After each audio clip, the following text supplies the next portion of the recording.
నిర్మల్ జిల్లా ఖానాపూర్ మండల విద్యుత్ అధికారుల పనితీరు ప్రజలు చీత్కరించుకునే విధంగా తయారైంది. మున్సిపల్ అధికారులు కూడా నిమ్మకు నీరెత్తినట్లు వ్యవహరిస్తున్నారు. ఖానాపూర్ మున్సిపాలిటీని శుభ్రంగా ఉంచాల్సిన మున్సిపల్ సిబ్బంది కూడా మాకొందుకులే అన్నట్లు వ్యవహరించడంతో ప్రజలు తీవ్ర ఇబ్బందులు పడుతున్నారు. ప్రతి నెల విద్యుత్ సిబ్బంది లక్షల్లో జీతాలు తీసుకోవడమే తప్ప లక్ష్యం వైపు దృష్టి సారించడం లేదు. ఇక ఖానాపూర్లో విద్యుత్ అంతరాయం సమస్య తీవ్రతరమవుతోంది. ఏంటని ప్రజలు విద్యుత్ సిబ్బందిని ప్రశ్నిస్తే కోతులు బెడద, పిచ్చి మొక్కల వల్ల అని సాకులు చెబుతున్నారు. తీరా పరిస్థితి చూస్తే మాత్రం విద్యుత్ స్తంభాలకు చెట్లు తీగలుగా చుట్టుకున్నాయి. దీంతో తరచుగా విద్యుత్ సరఫరాకు అంతరాయం కలుగుతోంది. వీటి సమస్యను పరిష్కరించాల్సిన మున్సిపల్ సిబ్బంది, విద్యుత్ సిబ్బంది మాత్రం పట్టించుకోవడం లేదని స్థానికులు చెబుతున్నారు.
రైట్, ఇక ఖానాపూర్ వ్యవసాయ ఆఫీస్ రోడ్లు పక్కనే ఉన్నటువంటి 33/11 విద్యుత్ స్తంభానికి సపోర్ట్గా ఉన్న వైర్ నుంచి పిచ్చి మొక్కలు స్తంభానికి పైన ఉన్న వైర్ల వరకు తీగలుగా పాకాయి. అదే దారిన పశువులు, పాదచారులు నిత్యం ప్రయాణిస్తూనే ఉంటారు. ఏమరపాటుగా ఉంటే ప్రమాదాలు జరిగే అవకాశం ఎక్కువగానే ఉన్నప్పటికీ అధికారులు మాత్రం చోద్యం చూస్తున్నారంటూ స్థానికులు మండిపడుతున్నారు. ఇదే విషయంపై గ్రామస్తులు సంబంధిత లైన్మెన్కు తెలిపినప్పటికీ పట్టించుకోవడం లేదని రైతు ఎర్రన్న, మాజీ ఎంపీటీసీ గుడాల రాజన్న మండిపడుతున్నారు. గత 2 సంవత్సరాల క్రితం అదే గ్రామంలోని గోదావరి ఒడ్డున విద్యుత్ వైర్లకు తగిలి 18 గేదెలు మృతి చెందాయని చెప్పారు. ఏదైనా ప్రమాదం జరిగినట్లయితే పూర్తి బాధ్యత విద్యుత్ శాఖ అధికారులదే అవుతుందని, వారే భరించాలని గ్రామస్తులు ప్రధానంగా ఈ అంశాన్ని లేవనెత్తున్నారు. ఇదే అంశానికి సంబంధించి పూర్తి అప్డేట్స్ అందించేందుకు మరి రీజనల్ కోఆర్డినేటర్ సత్యనారాయణ మనకి లైవ్లో సిద్ధంగా ఉన్నారు. సత్యనారాయణ, చెప్పండి, పూర్తి అప్డేట్స్ ఏంటి? ప్రధానంగా అక్కడ ఏదైతే అధికారులు నిర్లక్ష్యం కొట్టొచ్చినట్లు కనిపిస్తుంది, మనకు ఉన్నటువంటి సమాచారం, పూర్తి అప్డేట్స్ ఏంటి? Good afternoon Rajasekhar.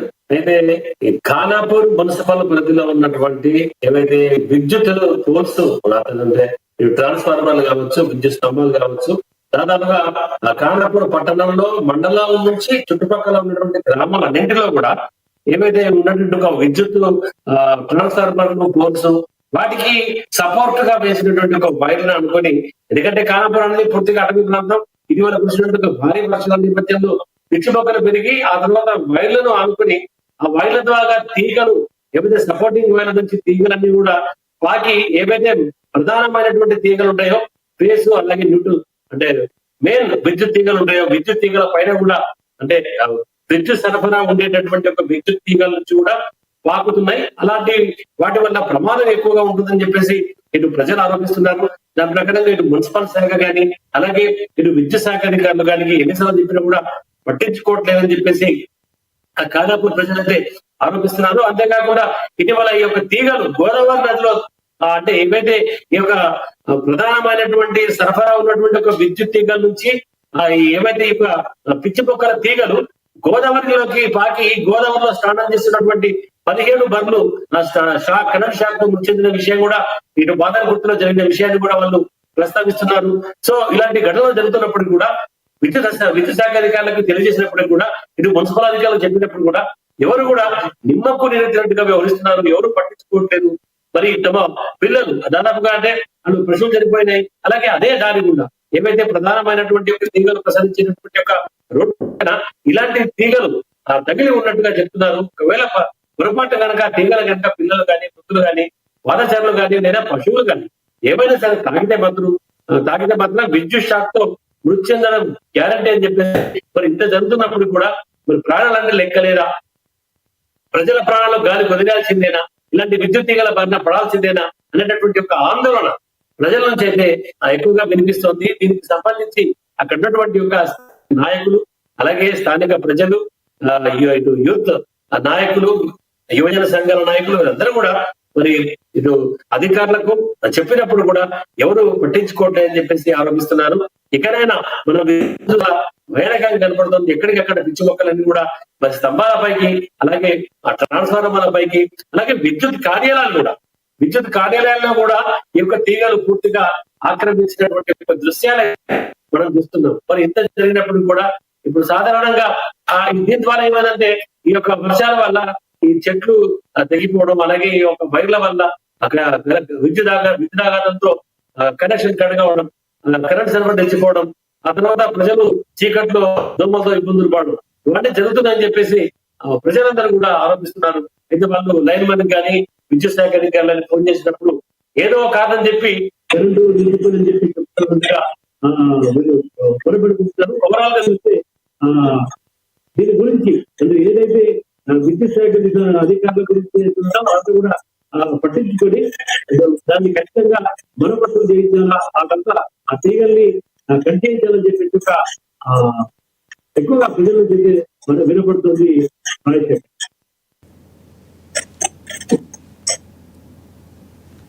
రైట్. ప్రధానంగా అంటే విద్యుత్ అధికారులు ఏం చెప్తున్నారంటే సమస్యను జటిలం చేసేంత వరకు తీసుకురావద్దని ఇటువైపు డిమాండ్లు వినిపిస్తున్నాయి గ్రామస్తుల నుంచి పట్టించుకోవాలని. గతంలో గేదెలు చనిపోయినప్పుడు కూడా పట్టించుకోలేదనేటువంటి ఆరోపణల నేపథ్యంలో విద్యుత్ శాఖ ఏం చెప్తుంది? ప్రధానంగా సమస్యను పరిష్కరిస్తామని చెప్తుందా, లేకపోతే సమస్యను మరొక రకంగా నెట్టివేసే ప్రయత్నం చేస్తుందా?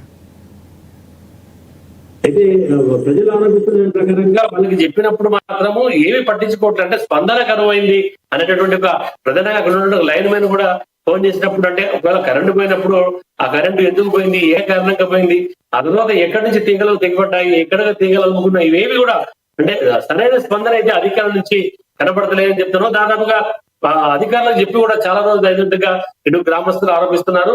ఓవరాల్ గా వాళ్ళ డిమాండ్ కూడా ఏంటంటే మనం విజువల్స్ లో చూస్తున్నటువంటి ఒక విధానంగా ఎక్కడెక్కడైతే ఈ యొక్క తీగలు అనేటటువంటి ఒక పార్ట్ ఉన్నాయో, ఎక్కడైతే విద్యుత్ తీగల పైకి చెట్ల కొమ్మలు కానీ ఇవన్నీ కూడా చేరి ఆ యొక్క విద్యుత్ సరఫరాకి ఇబ్బంది కలిగజేస్తున్నాయో, అవాంతరాలు కలిగజేస్తున్నాయో అవన్నీ కూడా తొలగించాలనేటువంటి డిమాండ్ ప్రధానంగా అక్కడ గ్రామస్తులకు వినపడుతుంది.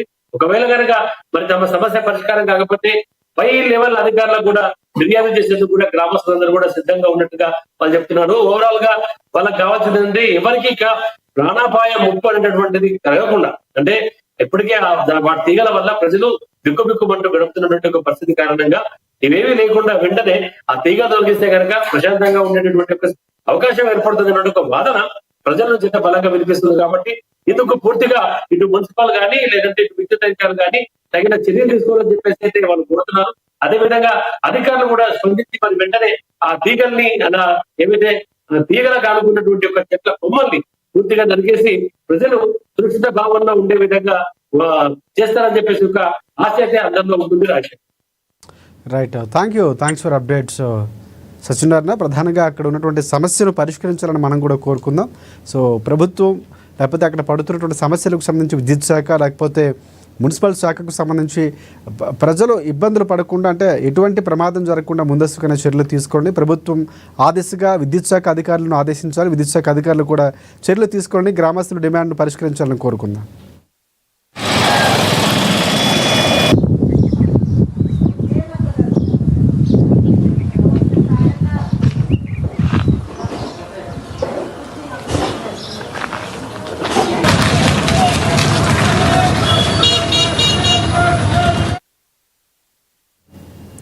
రైట్. ఇది వాటి స్పెషల్ డ్రైవ్. మరిన్ని అప్డేట్స్